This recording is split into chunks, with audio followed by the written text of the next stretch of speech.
ce troisième épisode de recevoir Axel Taris, connu ici comme Der Franzose. Bonjour Axel, comment vas-tu? Bonjour Joël, ça va très bien et toi? Écoute, je suis ravi de t'avoir ici pour ce troisième épisode.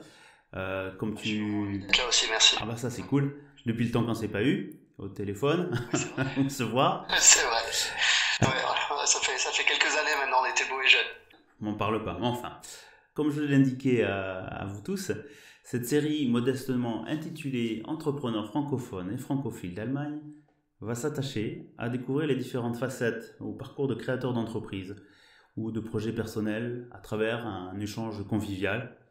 Donc Axel, commençons par le début. Peux-tu nous présenter ton cheminement qui t'a amené à Hambourg?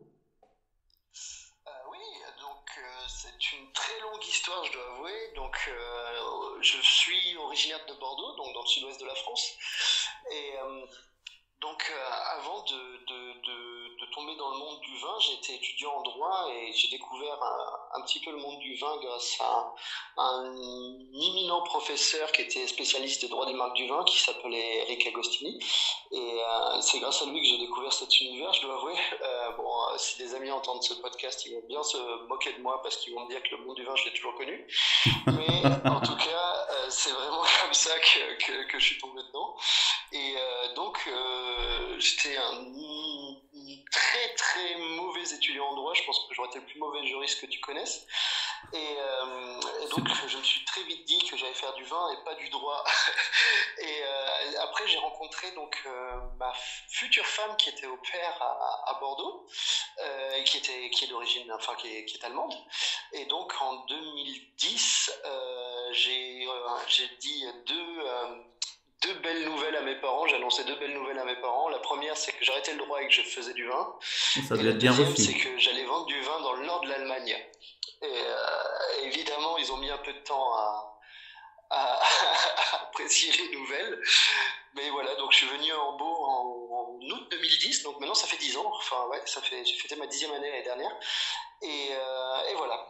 Donc, au début, si tu veux tout le cheminement, au début, j'ai bossé chez Havesco, qui est le plus gros caviste en ligne européen, Ouais. qui est à Tornisch, donc dans la banlieue d'Hambourg. Ouais. Et après, j'ai été un an caviste à Halstenbeck, qui est un petit bled à côté d'Hambourg. Et maintenant, depuis 8 ans, j'ai ma boutique à Hamburg-Stelzen, donc dans le nord-ouest On est voisins en d'Hambourg. fait. Ouais.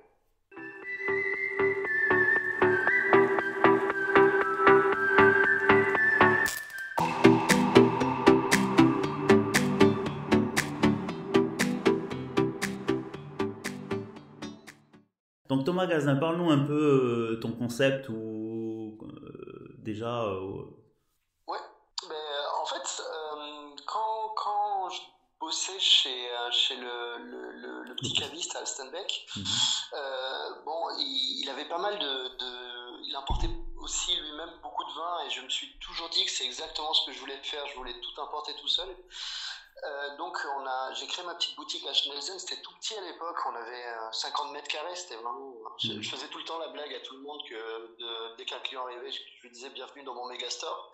Mais franchement, c'était un KGB, quoi, vraiment. Et au début, parce que je me suis installé avec à peu près le budget d'un Renault Scénic. Et dans le monde du vin, c'est une catastrophe. Il faut commencer quelque part. C'est extrêmement cher. Ah ouais, évidemment. Ouais. Mais pour faire ses stocks, c'est forcément pas la meilleure idée du monde. Bref. Et tout de suite, on a commencé à vouloir importer tout seul.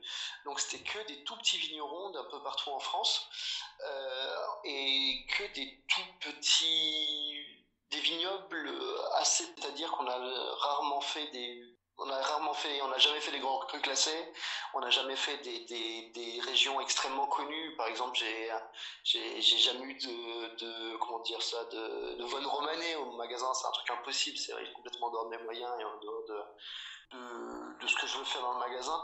Mais par contre, on a des petits Bourgognes, on a des petits Bordeaux, on a des Graves, on a on a des vins de Touraine, on a des vins de Lorraine, on a pas mal de vins de Languedoc. Donc on a vraiment essayé de chercher le meilleur rapport qualité-prix et vraiment tout importer tout seul, pas acheter dans des dépôts en Allemagne. C'était vraiment bossé du début à la fin de la propriété directement jusqu'au petit magasin de Schnelsen. Ça, c'était l'objectif. D'accord, donc ça veut dire en fait, sans le vouloir, tu as un peu construit un tour de France des vins pour les locaux allemands, enfin ici à Hambourg, ou aussi pour... Ouais. Mhm. Un tour de France en gros, parce que je crois que je vais avoir besoin d'une vie pour connaître toutes les régions françaises. Enfin, toutes les appellations, Ou même mais plusieurs, hein. Je en pense gros, qu'une vie ne suffit pas. ouais. Ah, je pense que, franchement, ouais, je pense qu'il y a besoin de plusieurs vies, c'est sûr. C'est à Mm. peu près comme le fromage. Ouais. Mais c'est sûr, on essaye de faire, ouais, d'importer pas mal de régions. Après, on va pouvoir en parler plus tard, mais après, il faut On pas va faire revenir dessus. n'importe quoi non plus. Mm. Il faut aussi s'adapter au goût local. Et donc, il y a quelques régions dont ça sera pas vraiment possible pour, par exemple, des régions d'acidité du vin, des choses comme ça, Ou les... qui Ah, sont ok. pas complètement possibles d'importer, ouais. Est-ce que ça veut dire peut-être, moi je pensais, bon, on en avait discuté par le passé, mais par exemple les liquoreux, euh, pour Ah, c'est un l'Allemagne, no-go. ça fonctionne. J'ai une histoire très rigolote avec les Likova. Ah, mais très bien, une anecdote, c'est Enfin, bien. parce que j'adore le sauterne en fait. On est Pour deux. le coup, tu vois, ouais. C'est difficile Ah ici. ouais, un sauterne et un. J'ai kiffé ton accent bordelais là, à l'instant. Ça Ça fait c'est longtemps que donnant j'en avais aussi, pas hein. entendu. Ça fait longtemps que j'en avais pas entendu.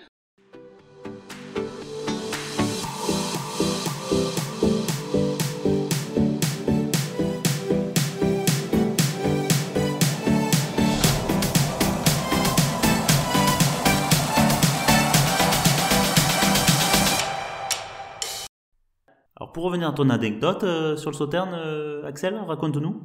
Donc mon chef chez ce gros caviste en ligne me dit et qu'est-ce que vous voudriez commander si vous étiez client? Et moi tout de suite je lui dis moi j'aimerais bien avoir du sauterne et je comprends pas pourquoi il y en a pas beaucoup, vous vendez pas beaucoup de sauterne. Et là il me répond mais tu veux pas vendre de vin ou quoi? J'ai pas compris. Ok. J'ai vraiment pas compris. Et en fait, j'ai compris ça mais beaucoup plus tard quand je me suis mis à mon compte et que j'ai commandé du sauterne et que j'ai mis un an à le vendre, quoi. Ou deux, peut-être même. Et là, j'ai compris que le vin blanc liquoreux, c'est tout simplement un no-go dans le nord de l'Allemagne. Et c'est très, très, très, très bizarre. C'est vraiment un goût local, donc c'est très spécial. Mais bon, je reste un immense amateur de sauterne, donc je continue à en commander, mais beaucoup moins maintenant. Vraiment. Ah bah alors maintenant je sais aussi que je vais me procurer mon sauterne parce que j'ai beaucoup de mal ici. Exactement. Moi On a c'était aussi pas mal de Montbazillac, c'est très bon. ah c'est très bien. Moi j'ai quelques bouteilles tout le temps, le Mont Basillac, mais c'est vrai que le sauterne, mon test quand j'allais voir les cavistes quand je suis arrivé à Hambourg quelques années avant toi, pour les tester, pour les embêter parce que je suis un peu taquin, tu me connais. Je demandais toujours du sauterne. Et si le caviste avait du sauterne, j'allais voir les autres bouteilles. Si on n'avait pas, je passais au suivant. C'est assez vache. Enfin. C'est sûr.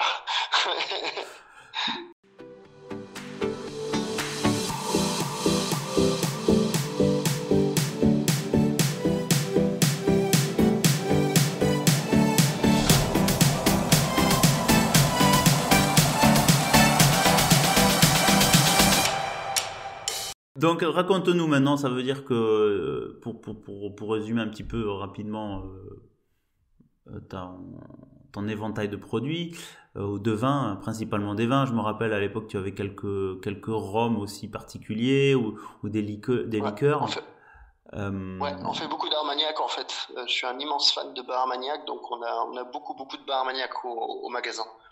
Ok. Et depuis peu, je me rappelle, tu étais donc à Frommenstrasse. Vous avez À déménagé, la hein, Fromage ouais, exactement. ça, Ouais, exactement. En fait, on a mis 8 ans, vraiment une éternité. En fait, on a grandi petit à petit. Et je me suis très vite retrouvé à l'étroit. Tu aurais dû voir les derniers mois dans l'ancienne boutique. C'était Tetris, quoi. J'étais champion du monde de Tetris. Ah ouais, vraiment ça. On empalait Ok. Mhm. les cartons pour pouvoir passer. Il y avait un tout petit chemin pour passer entre les cartons. J'ai des photos, c'était incroyable. C'est une caverne d'Ali Baba, c'était le truc. Et donc, on a réussi à trouver un magasin à 300 mètres, vraiment juste à côté, mais 3 fois plus grand. Et donc maintenant, on a enfin la place pour travailler.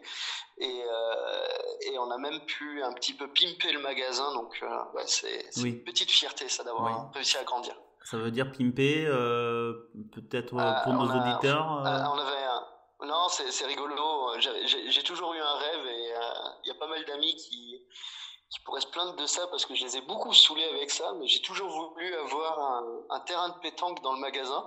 Ça a toujours... D'ailleurs, je t'en avais parlé, je crois, il y a quelques années. Oui, c'est pour ça que je voulais que tu nous... Oui, je m'en rappelle, et c'est pour ça que je trouve ça génial. J'ai vu les photos quand tu mets en scène les produits. Et vous y jouez, mais ça risque pas de casser des bouteilles.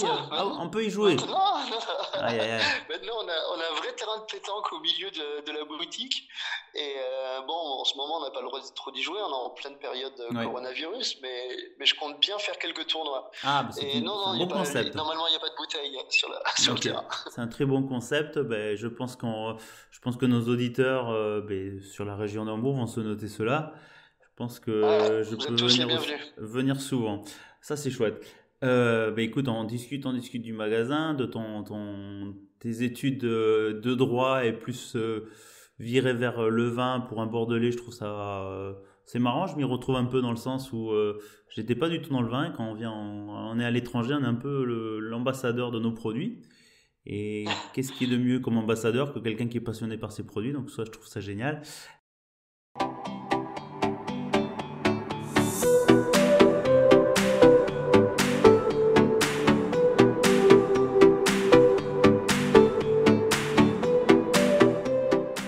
J'ai vu dernièrement que tu mettais en avant par rapport à la situation actuelle un nouveau concept, un concept, la Glou Glou Box. Est-ce que tu peux nous en dire 2 mots?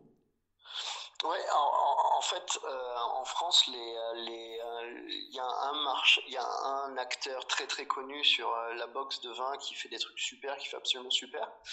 Et en Allemagne, il y a beaucoup de box aussi. Il y a pas mal de box de vin. Tous les gros acteurs du vin font leur box. Mais par contre, il n'y avait pas de...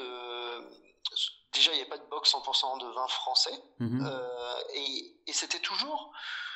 Comment dire ça? C'était toujours un petit peu adressé à des experts. En fait, c'était très souvent... j'ai pas critiqué les autres, mais très souvent, je trouvais ça un petit peu trop sérieux. Okay. Et je me suis dit, ça serait rigolo de faire une box un peu plus rigolote, de faire un petit peu... casser un peu les codes. Évidemment, carrément, évidemment, le vin doit rester sérieux, les connaissances qu'on dispense sont complètement vérifiables, et en fait, le but du jeu, c'est d'apprendre, mais apprendre en s'amusant. Je dis souvent aux gens que cette box de vin, c'est plus un Kinder Surprise pour adultes. C'est pas mal comme concept. Par contre, il faut faire attention. Je pense que Ferrero va pas apprécier. Enfin, Kinder va pas apprécier. Si le jour où Ferrero entend parler de moi, c'est que j'aurais réussi ma carrière, vraiment. Oh, écoute, on sait jamais. Hein. Il faut tenter les expériences. Après, c'est... Et donc, du coup, ta Glou Glou Box? Et donc, le but du jeu, c'est que tous les mois, on met 2 nouveaux vins. Donc, les clients choisissent, ça peut être de rouge, ça peut être de blanc, ça peut être blanc et rouge. Et c'est toujours quelque chose de nouveau, quelque chose, encore un domaine qui n'est pas encore dans le magasin. Donc, toujours une nouveauté. Et le but du jeu, en fait, c'est de faire un tour de France des petites appellations françaises. Et dedans, c'est rigolo parce que on écrit un petit guide avec pour expliquer comment on a trouvé le vin, qui sont les vignerons, pourquoi c'est intéressant, pourquoi j'ai choisi cette région-là. Après, on a toujours une petite fiche qui explique plus en détail, par exemple, un cépage de la box carrément. Ouais. Ou par exemple, on avait fait... je me rappelle, on a fait une box sur un domaine qui s'appelle le domaine Malavieille, qui est en terrasse du Larzac, donc au nord du Montpellier. Et franchement, là-bas, c'est magnifique. Et donc, comme une photo vaut mieux que 1000 mots, on avait fait une feuille juste avec les photos du vignoble qui est absolument incroyable, quoi. Donc ça fait je te promets, tu vas là-bas, t'as l'impression d'être sur Mars, quoi. C'est hallucinant. Donc tu fais voyager. Tu fais voyager les gens avec la box, c'est bien ça. Ouais, carrément. Et ma mère envoie une recette tous les mois qu'on traduit et qui est une recette qui a à voir avec les box. Ok. Et un dernier truc qui est un petit peu rigolo, c'est que tous les vins sont expliqués sur notre chaîne YouTube par une vidéo de 3 minutes en fait. Ah, ok, Et donc voilà, donc les gens ont la possibilité d'abord de regarder une vidéo qui explique qu'est-ce qu'ils vont boire avant de boire le vin. Ah, très bien. Donc ouais. Ok. Ouais. Ça, J'ai même reçu des photos. tu peux Pardon, nous excuse-moi. rappeler le Ouais. nom de ton channel sur YouTube, histoire de... Peut-être ça va Ouais, nous faire permettre de faire le je pense lien. évidemment son allemand s'appelle Der Franzose Weinhandel, donc le nom de l'entreprise. Donc le nom du magasin. Donc ça nous permet, mais écoute Ouais, Axel, le nom du magasin. donc ça nous permet un peu d'arriver vers la conclusion. Après, je sais qu'on pourrait faire un épisode aujourd'hui de 3 heures quand ça ne lasserait pas, mais je pense que on perdrait quelques auditeurs. Après, rien ne nous empêche de revenir sur des futurs projets que tu as, ou peut-être as-tu des futurs projets à court terme, long terme. Déjà, on va essayer de passer la crise. On est bien d'accord. Je pense que là-dessus, c'est important donc de faire un petit rappel sur où on peut te trouver, Axel, avec tes Oui, Derfran. bien sûr. Alors, on peut me trouver donc soit évidemment à Hamburg-Schnellsen, donc pas très loin de l'aéroport, pas très loin de l'aéroport, pas loin du Ikea à côté, dans le nord d'Hambourg. Bon, pour tous Donc les là- Hambourgeois, vous êtes plus que les bienvenus. Je suis toujours ultra heureux de parler français parce que ça m'arrive pas tous les jours encore. Ah, Même donc si j'ai de plus en plus de Français. ça Ouais, c'est donc bien. c'est Il y a une vraiment grosse cool. communauté à Hambourg, Ouais. faut pas oublier, hein. Et, Ah c'est- oui, et je pense que vraiment, c'est vraiment, et ouais. je pense que c'est par là aussi que j'ai entendu parler de toi par Ouais. différentes sources. À l'époque, je me rappelle. Donc l'adresse c'est à Heidlohnstraße, si je me Heidlostrasse, ouais. Non, Heidlostrasse, Heidlohnstraße. numéro uno. Numéro 1, Le exactement. numéro Je 1. crois que c'est un Ouais. croisement, donc c'était pas très loin de l'ancienne adresse pour ceux qui connaissent. Ouais. Sinon, le site, tu peux nous le rappeler, Axel? Ouais, donc c'est www.franzose, le tiré du 6 pour faire le moins, Le moins à et weinhandel.de. .de. Ah, ok. Ah, moi, je ne sais plus mon clavier. Moi, j'ai un clavier allemand, donc je sais plus où est le moins. Et je pense C'est aussi. plus le tiré du 6, ouais. Voilà, le Tiré du tiré. 6 sur le Donc, clavier français, donc on te évidemment. retrouve sur ton magasin en ligne. J'ai vu que tu avais. Ouais. Entre-temps, le site avait changé. Je trouve qu'il est super maintenant. Ouais, on avait bossé il y a 2-3 ans sur le site, ce qui m'a été vachement utile pour le début de l'épidémie, parce Ouais. qu'on a tous réussi à bosser en ligne, même si on a toujours été ouvert. Ça, par contre, on est toujours ouvert, c'est-à-dire on est Ouais. un commerce essentiel, évidemment. Tu Et le sais on est bien, bien d'accord. Joël. On est bien d'accord. Tu Ouais, me diras évidemment, pas ça à moi en tant que on est la Bordelais. clé, On est bien on est la d'accord. clé de voûte de la démocratie allemande. Ah oui. Et donc, on est toujours resté ouvert, mais malgré ça, avoir un commerce en ligne, c'était super important, vraiment. Et donc, quasiment tous les vins sont en ligne. Ah bah c'est super. Écoute, Ouais. écoute Axel, il reste plus qu'à moi aller refaire mes stocks aussi chez toi. Le rappeler la Glou Glou Box. J'avais regardé ça avec intérêt en se disant bon Ouais. oui je fais pas. Honte à moi. Je pense que je vais. Non, ce qui est rigolo avec la Glou Glou Box, c'est que c'est la liberté, c'est-à-dire que tu peux mettre en pause quand tu veux plus, tu peux arrêter quand tu veux, tu peux reprendre quand tu veux. En fait, c'est Netflix sans les moyens de Netflix. J'allais pas Vraiment. parler d'eux, j'allais plutôt parler de fournisseurs téléphoniques qui te proposent des abonnements comme ça, mais je pense que tu l'as bien résumé. Écoute, Non, parce que les abonnements téléphoniques, tu peux plus t'en sortir, alors que nous, Si. on veut que tout le monde reste libre. C'est le ouais, plus ah bah important. c'est super. La liberté et toujours dans l'humour et toujours joyeux, je trouve ça très bien. Axel, je te remercie beaucoup pour ton Et temps. merci beaucoup, Joël. À bientôt. Merci à toi. À plus. À bientôt. Ciao. Ouais. Salut, merci.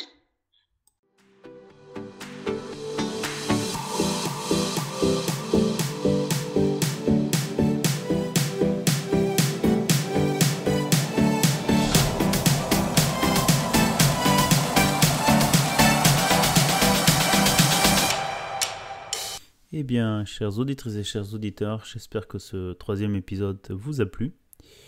Je vous donne rendez-vous au prochain épisode. Nous allons cette fois-ci dans le domaine de la transformation de la culture en entreprise et la transformation numérique.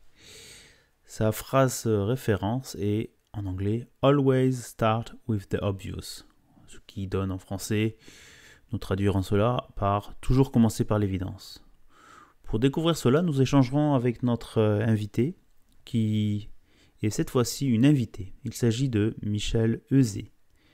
Elle nous parlera de son passage d'une carrière commencée dans le marketing en B2B, dans le secteur automobile et la logistique dans l'industrie, à son lancement actuel en tant que conférencière, formatrice sur l'accompagnement du changement en entreprise. Je suis impatient d'en apprendre plus sur ces thématiques et je vous dis à très bientôt et surtout n'oubliez pas de vous abonner pour ne rater aucun épisode. À bientôt, au revoir.